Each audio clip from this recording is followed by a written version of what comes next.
getting into the video here. As you can tell by on your screen, we got a video for you Baltimore Ravens fans out there.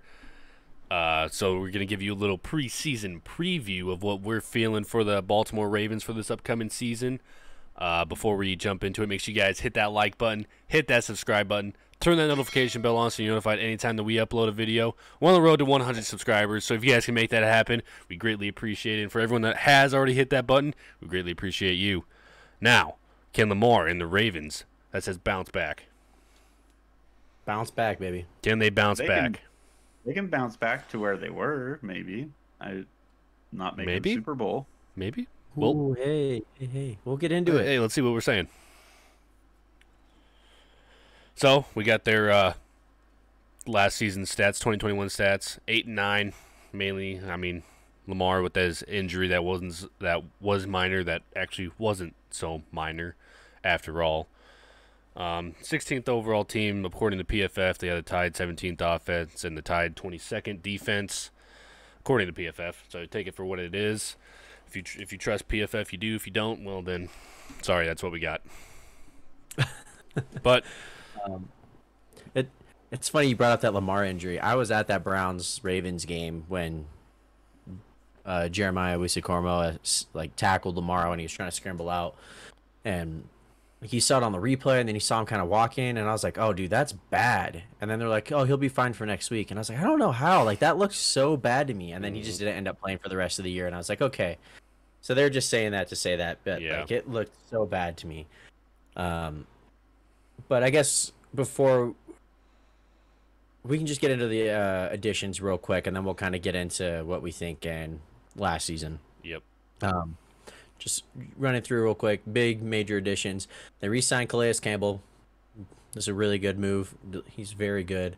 They did trade for Marquise Brown to the Cardinals for the 23rd overall pick, which then they used later on after draft. Like, I think trading back again a few times. I don't know, but they ended up drafting a really good draft.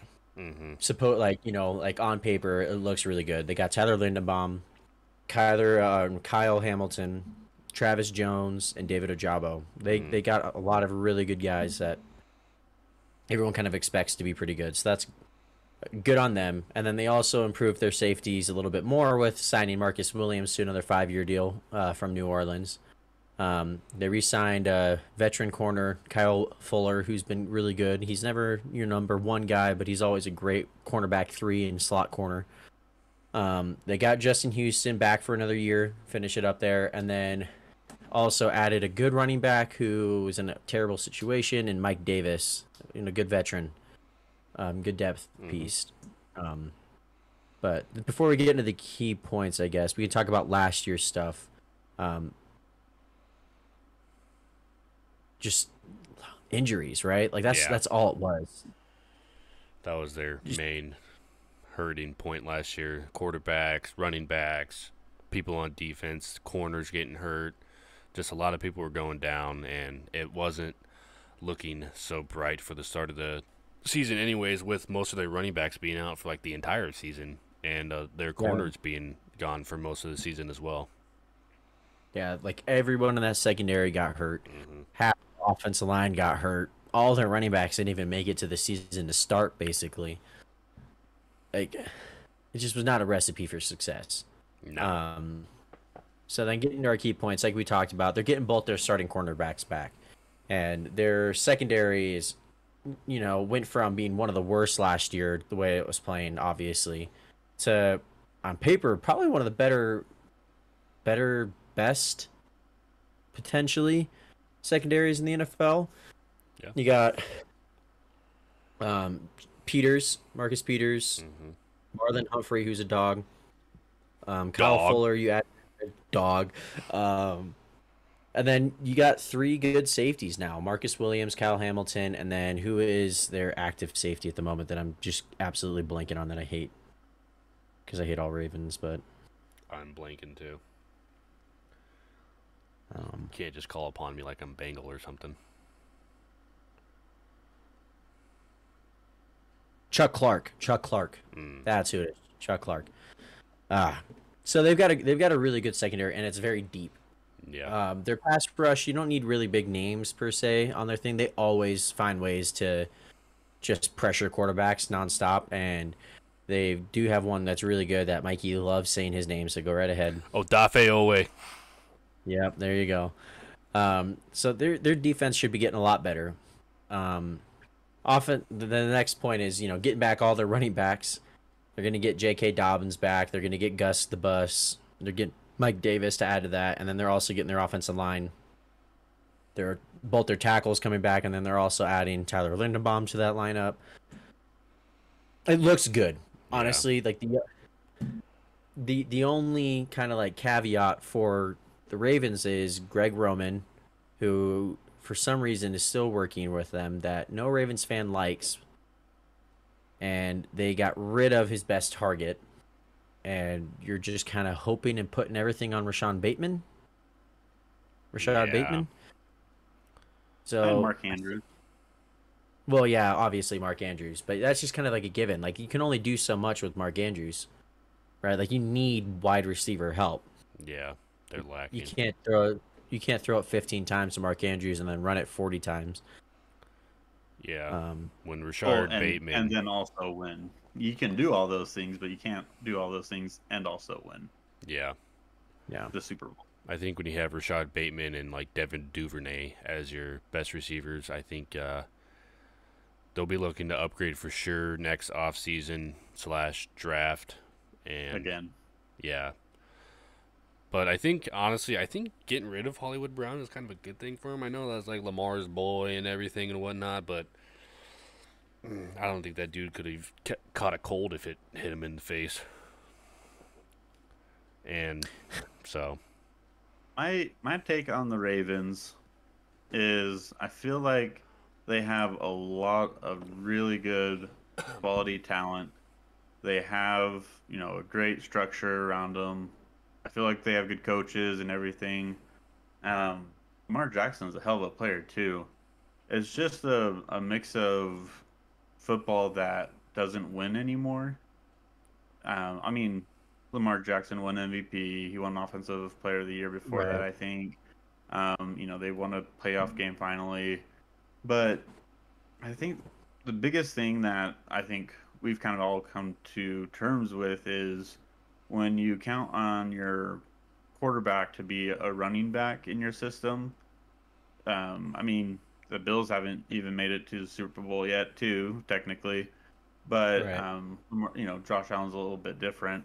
But when it comes down to playing playoff football, teams have tape. They sell out more. They do more, and they have more complex defenses. And the thing is it's great to be able to run, and it's great to be able to have that dynamic of a quarterback. But when you're down 14 or say even 7 in the fourth quarter, and you need to complete a 3rd and 8, it's a lot harder for the Ravens to do that than it is for someone else to stop them.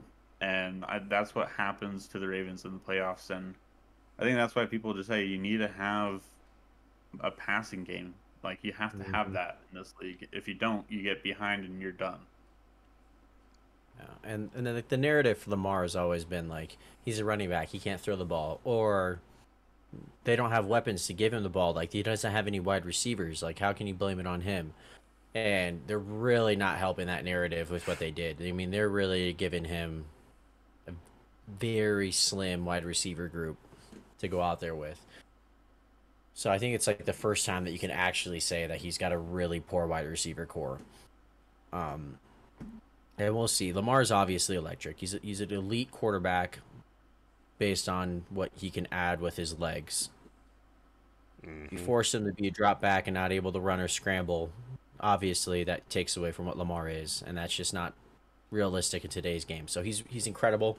No one's denying that. Everyone knows that the Ravens are a good team. They're going to make the playoffs, right? That's kind of what we all think. Like they're going to make the playoffs, potentially. right? They just won't go past. Like, Yeah. I the way that they're structured right now, the way the team is built, it's not gonna you've hit that point. Like the Niners have done it really well. They hit their top, they noticed it, and now they're trying to do what they can to like adjust and go on. If the Ravens, I think, have hit that ceiling. Like, I don't think they can win more than one playoff game if they're lucky. And I don't mean that as like to like bash him because I'm a Browns fan. Like, I just like my honest opinion. You watch it. There's a reason why Lamar's stats and numbers and the way he plays just look dreadful in the playoffs, because every team is much better. Every team knows all of your flaws because it's been going on all season long, and the Ravens' flaws struggle. And then if you get any team that can put up points on you, you're playing from behind, and that's not how the Ravens play. Mm-mm. Well, and you look at the Bills, they have a great defense. Like, they have great safeties. They had a great cornerback. They didn't even have the Tre'Davious White for this playoff game this last year. But you have a team that has a good defense, that is defense focused and everything like that. And they gave up 48 points or something like that to the Chiefs, because the Chiefs can walk into the playoffs and score 48 on anyone. And you're gonna have to combat the Chiefs scoring at will almost every quarter, if not in bunches in the third and fourth quarter, with Lamar Jackson. Basically the way that he gets his big pass plays is he's rolling out like he's gonna pass, and that extra defender peels off of Mark Andrews. Mark Andrews is wide open, and that's their big play. You have to do that 4 times to score. And you have to score 3 times in the fourth quarter against the Chiefs to win. Like, it's just not going to happen. Yeah, I struggle because the way that they're built is very strong. Like, they have a very good team. It's just, I just don't get why they kept Greg Roman when it's clear that his passing game is rudimentary and it's not going to improve. Like, that is where it's at. What it's been is where it's going to be, and it's only going to get worse when you drop your weapons down, right? They did very well with the Marquise Brown trade, getting a first-round pick for him. But then they didn't replace that deep threat. Like, you need, I don't know. I struggle with it. But you guys can kind of get the gist of what we think is going to happen with the Ravens this year. So we'll end it off. That's our preseason preview for this upcoming year. It comes down to their record last year was 8-9. Dylan, is that going up, staying the same, or going down from next year? For this upcoming year? I think it goes up, but they still miss the playoffs. Mikey? I think it'll go up. I think they'll either be 9-8 or 10-7. And I think it goes up, and I think they win the division if Deshaun Watson doesn't play all year. I think the Ravens, regular season Ravens, are another monster. But Fair. That being said, if you guys made it to the end of this video, Ravens fans, let us know where we've hit or missed. Let us know give us your opinions, and leave the comment down below. Make sure you hit the like button, hit that subscribe button, and see you guys for more videos later. Peace out.